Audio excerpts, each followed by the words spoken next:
C'est dans l'enceinte du Palais du Peuple à Pékin que le Premier ministre sortant, Li Keqiang, a présenté le bilan de son gouvernement devant les délégués réunis pour la 14e session de l'Assemblée populaire nationale chinoise.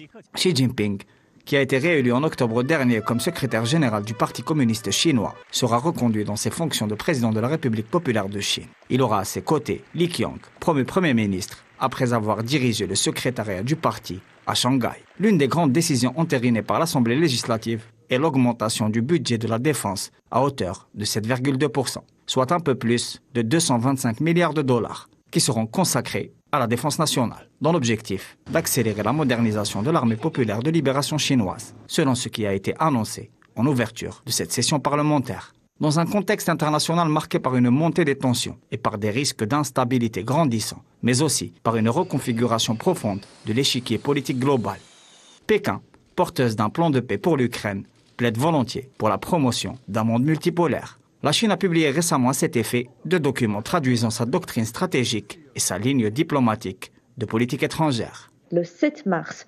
Donc c'est à ce moment-là que le nouveau ministre chinois des Affaires étrangères, Qin Gang, va participer, va prendre la parole à cette occasion de la conférence de presse. Et ça sera également sa première conférence de presse en tant que ministre chinois des Affaires étrangères. Donc à cette occasion, bien sûr, il va revenir sur les relations diplomatiques de la Chine avec d'autres pays étrangers, surtout la relation avec la Chine, avec l'Afrique, avec le Moyen-Orient, avec les États-Unis, avec l'Europe. Donc ça sera très intéressant à suivre, en effet, pour comprendre les politiques diplomatiques de la Chine pour l'année 2023. Le plan de développement économique et social a réaffirmé la volonté de Pékin de défendre résolument le principe de la Chine unique, ainsi qu'à militer avec force contre toute velléité séparatiste concernant le dossier de Taïwan. Ce dernier connaît une montée significative des tensions depuis la visite controversée de Nancy Pelosi sur l'île.